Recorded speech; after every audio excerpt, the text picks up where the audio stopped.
क्या है, कैसे वो हमारे अस्तित्व में आई, इस सब पर हमें एक छोटी सी हम चर्चा करेंगे, बात करेंगे।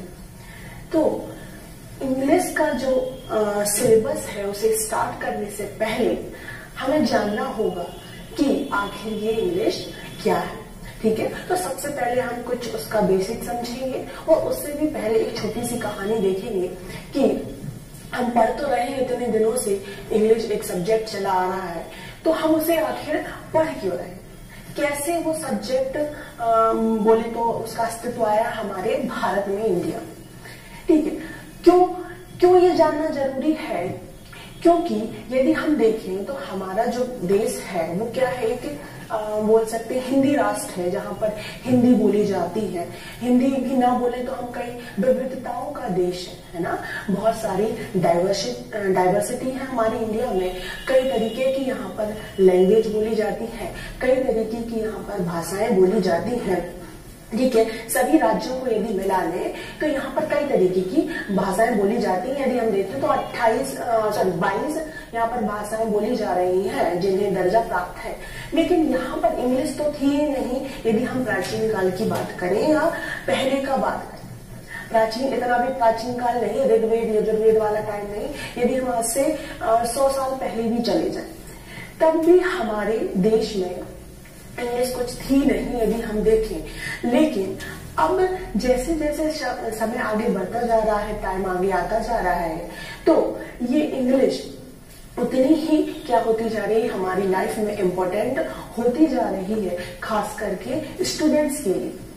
ठीक है, क्योंकि अब जब हम देखेंगे कि हर बड़े एग्जाम्स हुए, जो भी स्कूल लेवल के तो ठीक है, उसमें एक सब्जेक्ट कंपलसरी कर दिया गया है, लेकिन यदि हम बड़े एग्जाम्स भी देखें तो वहां पर भी इंग्लिश का अपना बोलबाला है।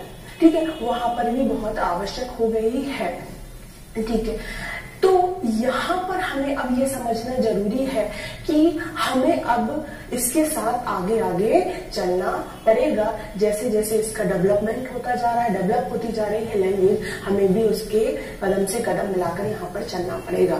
तो ये सब बातों के पहले हम एक स्टोरी सीखते हैं, उसके बाद फिर हम हमारा बेसिक स्टार्ट करेंगे। स्टोरी ये है, कहानी ये है कि आखिर इंग्लिश हमारे देश में इंग्लिश कैसे आई, इस पर हमें चर्चा करनी है। तो चूंकि अब हमारा देश कैसे वेदों की तरफ था, हिंदी थी, संस्कृत थी, वैसे सबसे प्राचीन भाषा बोली जाए तो क्या थी, संस्कृत थी। ठीक है, तो संस्कृत थी तो फिर ये इंग्लिश कैसे आई, तो हमने ये सुना होगा नहीं, हम जानते ही हैं कि हमारे यहाँ पर 100 वर्ष 200-250 वर्षों से ज्यादा किसने शासन किया है, अंग्रेजों ने शासन किया है। ठीक है, किसने शासन किया, अंग्रेजों ने शासन किया। आप लोग जानते होंगे कि 1600 से ईस्ट इंडिया कंपनी आ गई थी। ठीक, और हम आजाद कब हुए हैं, 1947 में हम आजाद हुए, और जो अंग्रेजी कंपनी थी, ईस्ट इंडिया कंपनी, वो 1600 ईस्वी से आ गई थी यहाँ पर। ठीक है, तो फिर उसने शासन लगभग हम बोले तो 1700 से स्टार्ट कर दिया।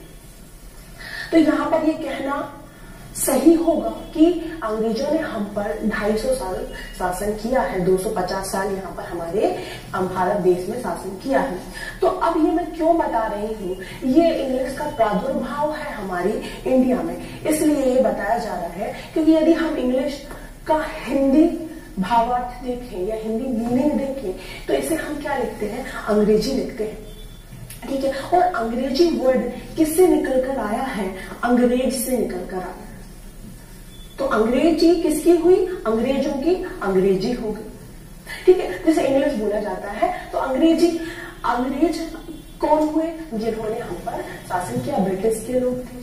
ठीक है, ब्रिटेन के लोग थे, तो ये अंग्रेज हुए। अब भाई उन्हें क्यों जरूरत पड़ी, वो तो हमारे ऊपर शासन कर रहे थे, वो हमारे सर्वे सर्वा थे, लेकिन उन्हें क्या जरूरत पड़ी कि वो भारत में भी इंग्लिश का क्या कर दे, प्रचार प्रसार कर दे, उसका एक्सपेंशन करें, उसका डेवलपमेंट करें। तो क्या हुआ कि जो अंग्रेज थे वो क्या कर रहे थे, शासन हम पे तो कर रहे थे, लेकिन अब उन्हें यहाँ पर, चूंकि यहाँ पर हमारे भारत की बात की जाए तो हर 1 किलोमीटर पर बोलियां, भाषाएं क्या होती रहती है, चेंज होती रहती है, ठीक है, चेंज होती रहती है। तो अब उन्हें क्या होने लगी थी, अपने व्यापार करने में या बोले तो यहाँ पर शासन करने में, ठीक है, दिक्कत होने लगी थी। उन्हें कई परेशानियों का सामना करना पड़ रहा था, परेशानियों का सामना करना पड़ रहा था। साथ ही साथ उन्हें एक अच्छा लेबर वर्ग नहीं मिल पा रहा था, मतलब एक मजदूर वर्ग या बोले तो जो उनके लिए काम करे, ठीक है। बड़ी पोस्ट पर तो वो इंडिया के लोगों को रखते नहीं थे, लेकिन जो भी छोटी मोटी और क्लर्क वाली जो पोस्ट होती थी उन पर इंडिया के लोगों को रखते थे, भारत के लोगों को रखा जाता था। तो अब दिक्कत ये आ रही थी कि उन लोगों को भी इंग्लिश समझ में नहीं आ रही थी, ठीक है। तो कम्युनिकेशन क्या होने लगा था, गैप होने लगा था अंग्रेजों के बीच और भारत के लोगों के बीच में, ठीक है ना। कैसे हम समझ सकते हैं, सपोज हम नॉर्थ के रहने वाले और हम साउथ तरफ चले जाए, साउथ इंडिया की बात करने लगे, हम नॉर्थ के रहने वाले हैं, साउथ की तरफ चले जाएं तो हमें वहां कम्युनिकेशन करने में क्या होने लगेगा, प्रॉब्लम होने लगेगी। क्योंकि हम देखें तो नॉर्थ में हम क्या बोलते हैं, मोस्टली जो जितने भी स्टेट्स रहेंगे वो हिंदी बोलते हैं, और साउथ में चले जाए तो वहां पर अलग अलग है, तमिल है, कन्नड़ है, तेलुगु है, तो वहां पर समझ में नहीं आएगी। तो वैसे ही क्या होने लगा था अंग्रेजों के साथ, ये कम्युनिकेशन गैप होने लगा था, व्यापार नहीं हो पा रहा था, अच्छे लेबर नहीं मिल पा रहे थे, ठीक है।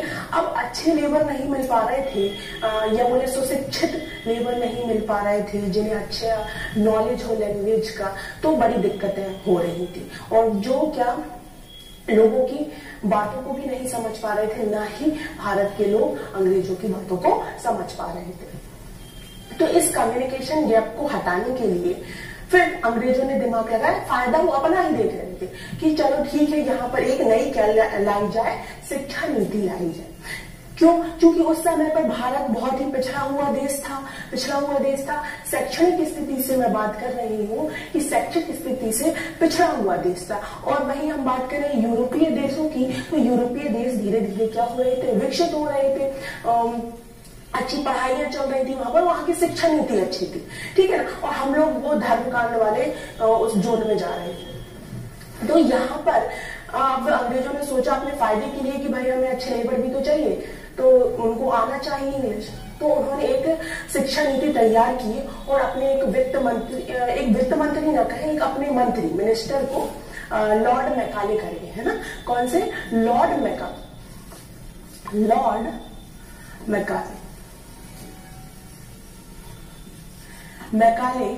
मैकाले जी को उन्होंने क्या किया, भारत भेजा, है ना। तो मैकाले जी अपनी समिति बनाकर आए, ठीक है, 2-4 ऑफिसर्स उनके साथ थे और उनको लेकर आ गए। तो उन्होंने भारत के लिए एक नई शिक्षा नीति बनाना शुरू कर दी। नई शिक्षा नीति से मतलब यहाँ पर कैसे यहाँ के बच्चों को, लोगों को शिक्षित किया जाए, उस पर उन्होंने एक काम करना शुरू कर दिया कि एक रूपरेखा बनाई जाने लगी। तो उन्होंने इस रूपरेखा में क्या किया, अब चूंकि उनकी यहाँ की लैंग्वेज क्या थी, इंग्लिश थी, और वो हिंदी तो जानते नहीं थे, ना ही उन्हें देश की अलग अलग जो लैंग्वेजेस थी उनके बारे में कोई भी जानकारी थी। तो उन्होंने उस शिक्षा नीति में, उस शिक्षण नीति में क्या किया, उन्होंने इंग्लिश को डाल दिया, ठीक है, जो उनकी लैंग्वेज थी, जो इंग्लैंड के रहने वाले लोगों की लैंग्वेज थी, ब्रिटेन के रहने वाले लोगों की लैंग्वेज थी। तो इस तरीके से हम कह सकते हैं जो इंग्लिश का जन्म हुआ है भारत देश में, ठीक है, किसमें बोल रहे हुआ, भारत देश में, वो लॉर्ड मैकाले की शिक्षण नीति की वजह से हुआ, नई शिक्षा नीति की वजह से हुआ है।